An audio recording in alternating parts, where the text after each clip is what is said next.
Comfortable are you with building new relationships? Our comfort levels depend on many factors, including our personality types, how safe we feel connecting with others, the forums we use to connect. And a big part of how comfortable we feel depends on how we think about what it means to build relationships. My guest this week, Ingrid Goldbloom Bloch, is one of the best relationship builders I know. Here, she and I talk about how to shift the way we think about relationship building so that we can work through self-doubt and other barriers to connect more meaningfully with those around us. We also discuss practical tips you can use to reach out to others. Thank you so much, as always, for listening. Welcome to the Impostor Syndrome Files. My name is Kim Meninger, and as an executive coach and former high-tech leader, my personal mission is to help professionals overcome imposter syndrome so that you can advance your career with confidence. Each week, I interview a new guest who brings a powerful perspective to this conversation, including personal stories, best practices, and new insights.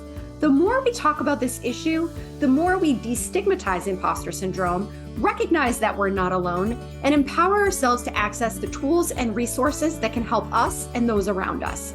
Thank you so much for listening and for sharing with others you think would benefit from this conversation.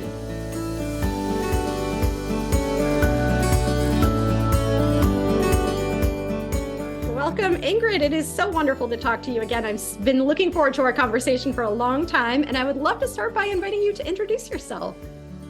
Hi, thank you so much for having me on your show, Kim. And as you mentioned, we've been talking about this for a long time. So I am the Director of Career Development and Engagement at a 300-person public accounting and consulting firm. I also am the owner of Mosaic Careers, which helps people basically feel better about their careers, whether it's managing a toxic boss, toxic work situation, managing some sort of transition within work or in an unexpected layoff or into some other position, helping people who know what they want to do get to that next level more quickly and efficiently, finding those jobs, marketing themselves. And my sweet spot is helping people who have no idea what to do next manage the stories they tell themselves. I'm too old to make a career change. The market's too tough. I should have started this a long time ago. I need to go back to school. Really identify what it is that they're meant to do, help them align their passions with the industry and help them land those jobs. And that's such a really well-timed role to play, because we are in this moment. I think certainly the pandemic brought a lot of this to the surface. We've all heard about the great resignation, the great reshuffle, whatever you want to call it. People are making all kinds of different decisions about their careers right now. And I think there's been no better time to really stop and evaluate, am I doing what I want to be doing? Does this feel right to me? And so I just think it's really great to have people out there that can be guides through this process, because to your point, all that negative chatter, it's easy to assume it's fact until you actually start talking through it with somebody and you realize oh, actually, there are more possibilities here than I thought there were. Yeah. And I'm going to add that there's this time, right? There's times in our lives, junctures where these questions come up. So sometimes it's something like COVID, where we were all put into a new work situation and having to reevaluate. Sometimes it's an unexpected layoff. Or something personal that happens in your family that throws you off your linear plan. Sometimes it's turning a certain age. I thought I'd be here by now. And sometimes you're happily going along and suddenly there's a new manager, new leadership, and all the hard work you've done is seen through new eyes and not appreciated the same way. And you suddenly find yourself in a toxic work environment. So sometimes it's money related. There's all these junctures that will happen. And if they haven't happened yet, they will, where people stop and pause to say, am I really where I need to be, where I want to be? And that's why I was so excited to be on your show, Kim, is where that chatter starts. And there's so much chatter that stops us from really living our full potential.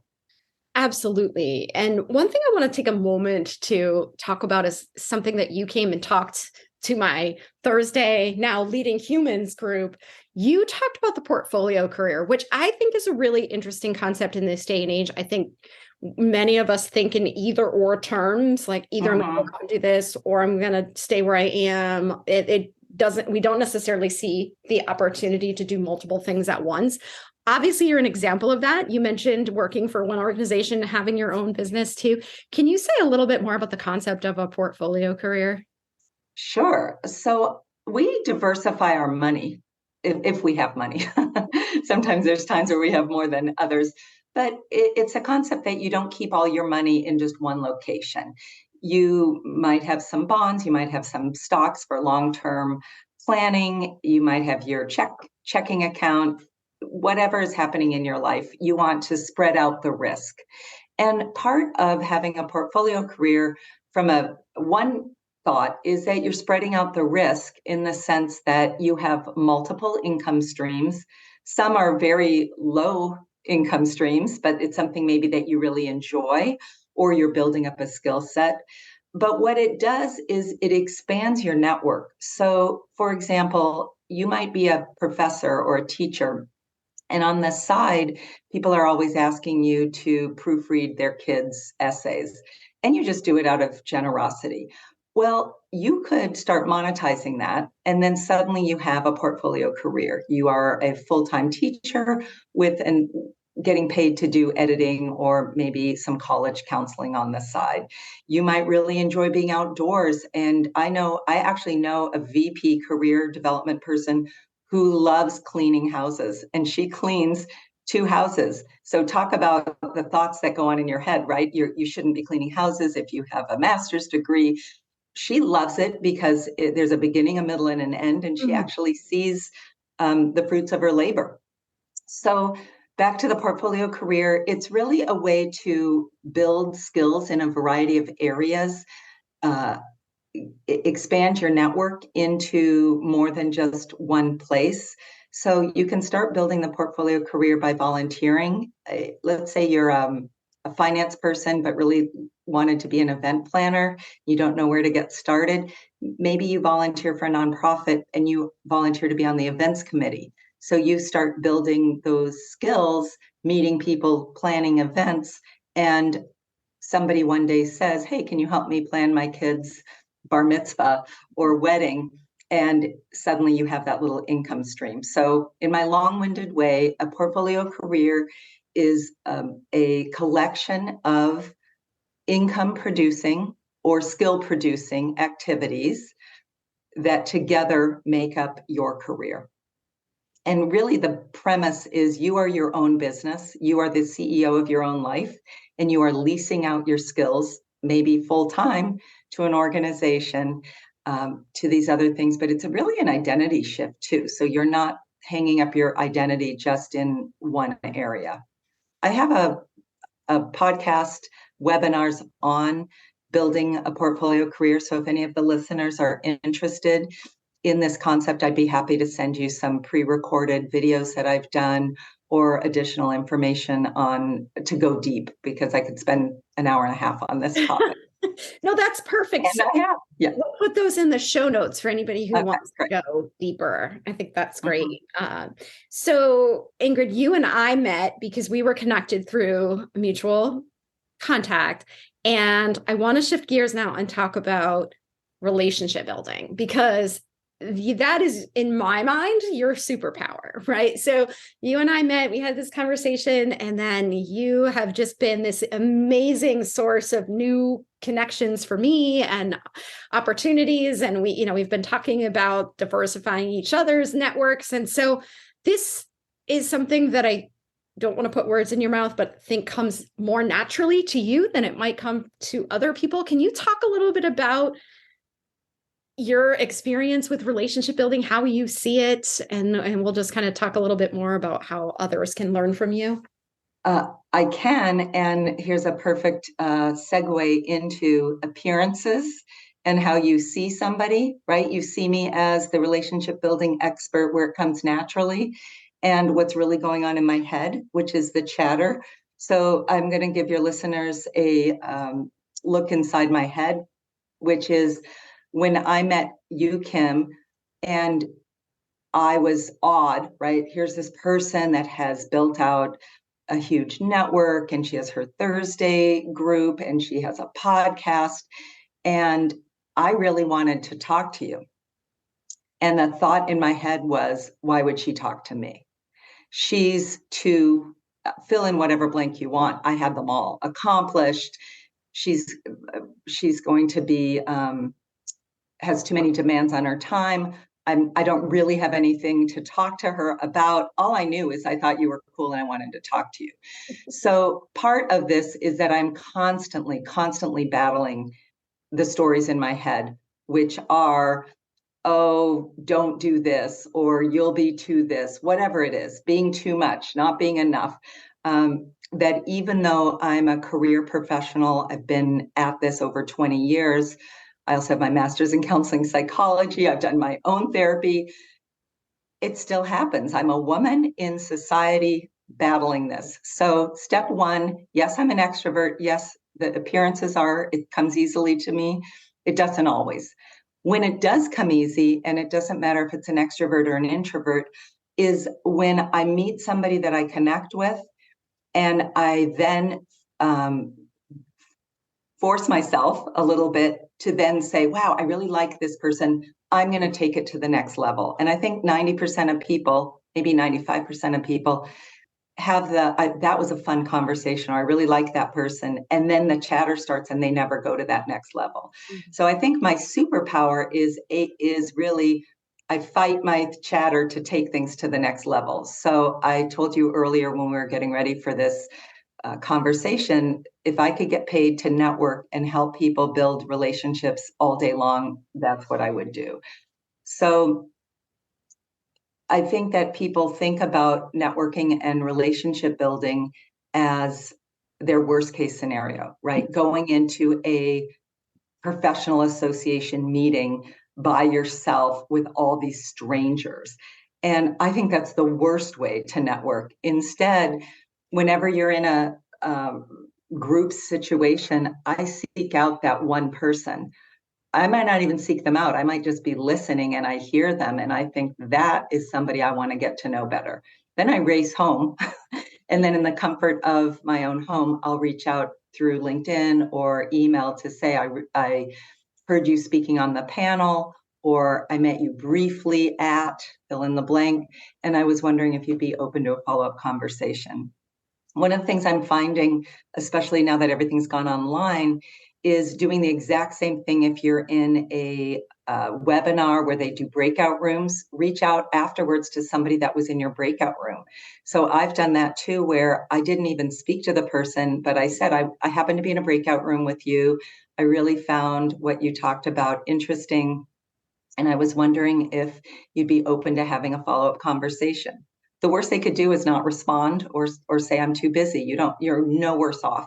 So my advice for introverts or extroverts is, if you want to build a network, you start by developing a relationship with just one person. And that one person is somebody you already are interested in. And then you go deep with that person. And through natural conversation will come the give and take of, what can I do next, or how can I help you?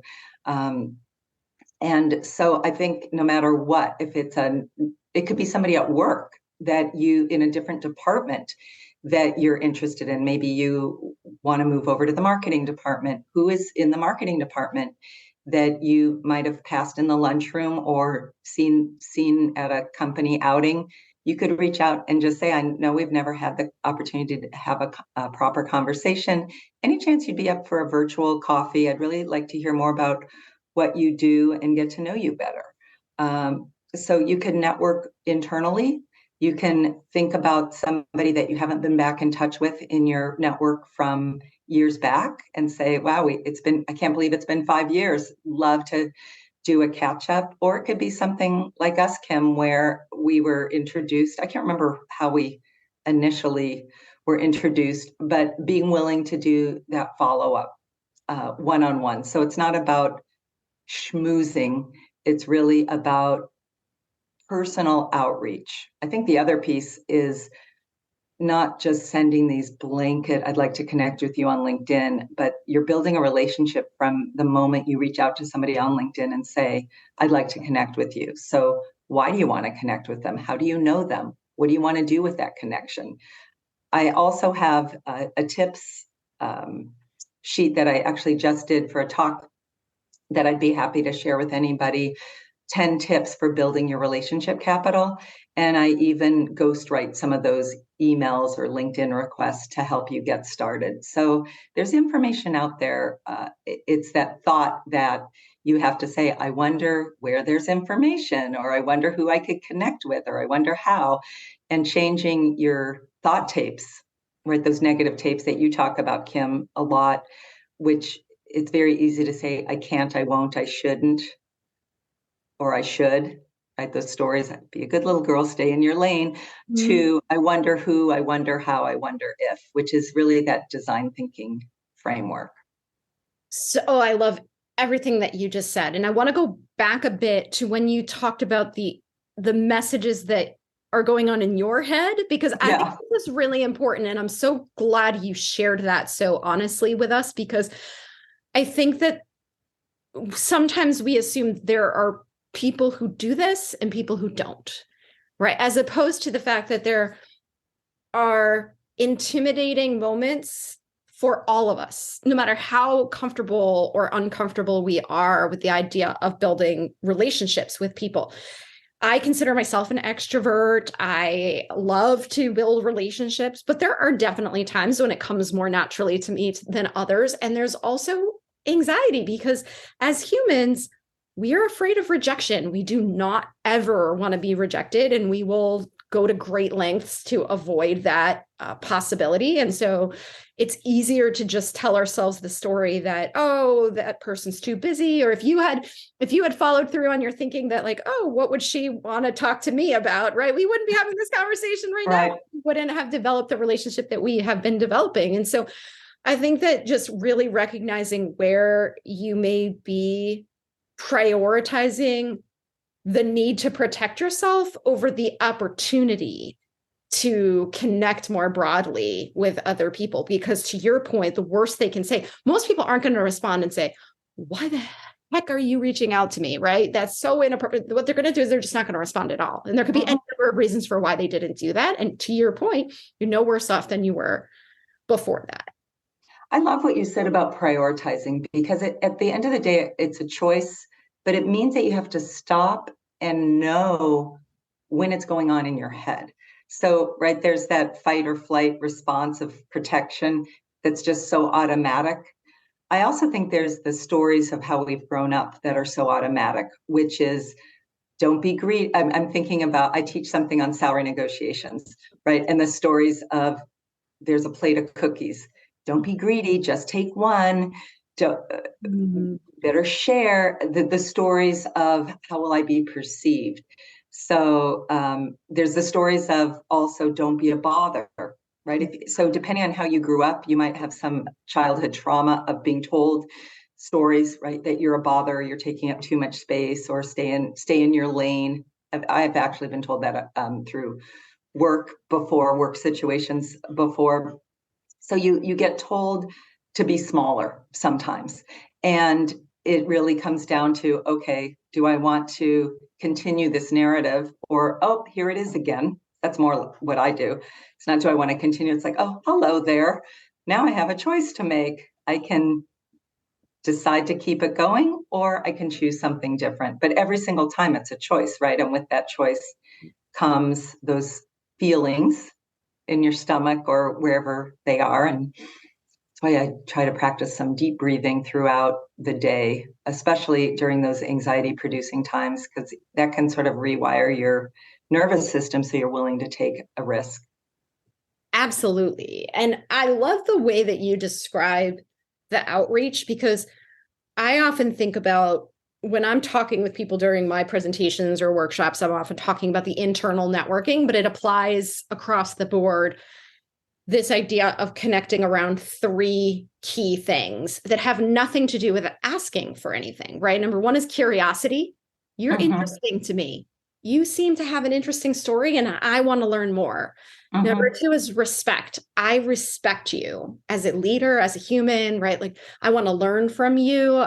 I see you as somebody who would be great. I mean, you don't have to use the word mentor, but right, like that's essentially what you're thinking of this person as. Number three is gratitude. I'm grateful that you support me and our work together. And I want to see how we can continue to collaborate, or I want to just express my thanks. And so those three things, it's really hard for the person on the other end of that to say no to that. First of all, they're going to be thrilled. Who doesn't want to hear that? It's something that's it's so, I often joke about how as humans, we love talking about ourselves, right? Some more than others, but if you give people an opportunity to tell their story to somebody who actually cares, like that makes them feel seen in a way that they're probably not feeling seen. Even if they are senior level leaders right now, when was the last time somebody actually asked you about your day and cared what the response was, right? Well, I love that you're saying, especially, I have my own three too, but it's very similar. And the first one, of course, is curiosity, right? Leading with curiosity. And I think no matter what level you're talking to, whether it's a senior leader, somebody that you've never met, one of the best questions you can say is, what do you wish you could do more of in your job? It allows the person to instantly connect with their happy place. They're going to love that question. And then you hear it and you either might be able to help them, or you could say, I'd love to hear more about, what would you like to do more of? And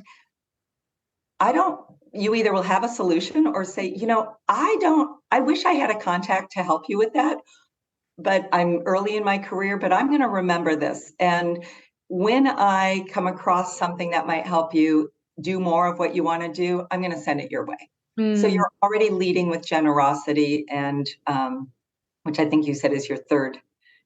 Gratitude. Yeah. I love that. I was thinking about I was thinking more from a business perspective, sales. So if you want to get business, get business to me is also get a new job, get an internship, get a connection, get something from someone. People, from a sales perspective, buy from those they know, like, and trust. And so I was really doing a deep dive into, well, what makes you knowable? They can't know you if you're sitting at home watching Netflix. So how do you make yourself more knowable to others? And sometimes that means just changing your likes on social media to actual comments so people can read what you're saying and get to know you. The best way is what we were talking about, networking, building those relationships. What makes you likable? And one thing that makes you likable is spending more time talking about the other person than yourself, right? So what do you like about your job? What do you wish you could do more of? If somebody could come in and wave their magic wand and take away the thing that keeps you up at night, what is it? Maybe what do you want off your plate? Asking those kinds of questions that show that you're being helpful makes you likable. And I think trustworthy, and part of trustworthy is following through on your commitments. So I find oftentimes people will start an outreach and then they don't follow through, or somebody will give them information and then some life happens. Maybe you get sick, maybe you get overwhelmed at work, but then you don't follow up on your part of what you were going to do. And actually, Kim, you and I were just talking about this morning because I wasn't as timely as I normally am with something, and I had a personal thing that I needed to attend to, but I made a point to share with Kim, for the listeners, that this is why I haven't been as responsive. It's out of character for me because I really care about being trustworthy and building that. So there's so many different ways to build relationships, and I don't know, people are looking for that formula, but really it's curiosity and being brave. Yeah, you're absolutely right. And I think there's a couple things that I want to talk about too that tend to be either, I don't know what you would call them, barriers to what we're talking about. Number one goes back to the generosity piece that you were talking about, because I think a lot of times we do inflate someone else in our mind as unworthy, like we're not worthy of their time and attention. We don't have Yes. to offer. And on the one hand, I think it's a sign of good character to not want to just be entirely one-sided in a relationship. Like we all know those people. We've gone to networking events where you can tell all they care about is selling you something, right? They don't care about you at all. On the other hand, I think a lot of the people that I know are so far in the opposite direction of feeling like I can't even take the first step until I identify something of value to offer to this person. But one of the things that I think about is if you haven't reached out to build the connection, how could you possibly know what would be valuable to them? How could you possibly know what you could do to support them, right? That would rely on you either having access to overhearing what they're talking about or guessing. And so one of the things I really like about what you said is asking a question like, what would you like to do more of? Or even something as explicit as, what can I do to help you? So that other people can give you that information, and then you can decide, what do I have available to me as a result of my network or my strengths, experiences that I can now provide to you? But if I never have that conversation, how am I supposed to know what support looks like to you? Oh, you're so right. And also in those conversations, so many things come up because we think business, right? We think, oh, I'm not in this industry, so I can't do this, or I'm too young, or I can't do this.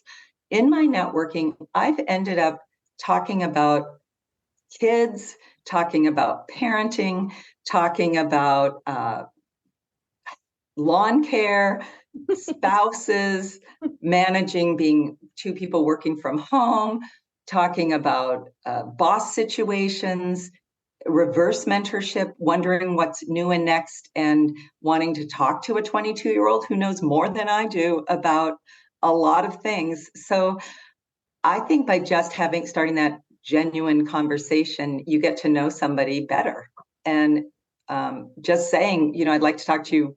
In my case, it's business because of career development, but more about what you're doing or what you do. But on a personal note, like, what's going on? How are you? What did you celebrate Mother's Day? What's your family? So I know culturally it depends. I'm speaking from a US based orientation. So if you have listeners from other parts of the world, every piece of advice I give is very US based culture. So sometimes it might seem a little odd, but that genuine curiosity, like you said, who doesn't like feeling like an expert? Exactly. So there's the other flip that I can't talk to them, they're an expert, versus I'm giving this person an opportunity to be their expert self and feel really good doing it. Exactly. Give them a chance to feel special. I think that is a gift in and of itself. And so, sorry, I'm hijacking your no. podcast, but since we're getting real, what made you be willing to talk to me when I reached out? Because I had this thought, right, if we're playing this out, that you're too accomplished, you're too established, you're too whatever to want to, or too busy, or I'm taking up too much space. And yet you did. And in the end, actually, I've been able to give a lot back to you that I never thought I could. But what made you take that initial meeting with me? I think two things. I think number one is I'm a nosy person, so I love talking to people. I always want to talk to, I'm very curious about other people, and you seemed like you were doing interesting things. And I was like, oh, this is somebody who seems interesting. I'm gonna respond. And because a person that I trusted connected us. So I thought she must know something. If she was willing to say, you two need to meet, then I was going to listen to her. So I think there's probably implications for that too, when you think about building your network to, sort of be the matchmaker. And in the case that you've played in my world, but also really ask for matchmaking help too, if you're feeling like you're not as comfortable reaching out directly to somebody. Yeah. And that's my building relationship capital tips thing. I was just thinking about it. How do you build up these relationships so over time they can sustain you for 20 years? And you can reach out to somebody 3 years from now that you haven't even spoken to, and you'll have that positive relationship and they'll want to help you. But like you're saying, somebody that you both know, even if you're strangers, you kind of come in with that halo effect. Exactly. Right. Exactly. It's the endorsed by the stamp of approval. Yeah. Sorry. Yeah. Well, and you sort of mentioned this too, of the sustainability of a relationship, because I think sometimes what happens is we muster up all this courage. We have that one conversation, we walk away and we think, well, I can't do that again because now I've gone to that, can't go back to that well. Now they've taken time out of their calendar. I can't be greedy. Like you said, I can't take more than one cookie. I can't take more than one time slot from them. But I think, I'd love to hear your thoughts on this too, because you talked about not following through and how tied that is to the trustworthiness. I think that many of us don't do as much as we could to close the loop.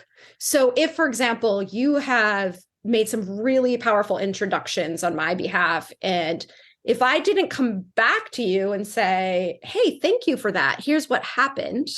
Yes. Right? Like that's going to leave you feeling like you're not getting the full information, and also that maybe you're not fully appreciated as you could be. Right. So I think when we think about how do we sustain the relationship over time, a perfect opportunity to do that is to keep going back to the person and saying, hey, I took your advice and I want to let you know what happened. Absolutely. Absolutely.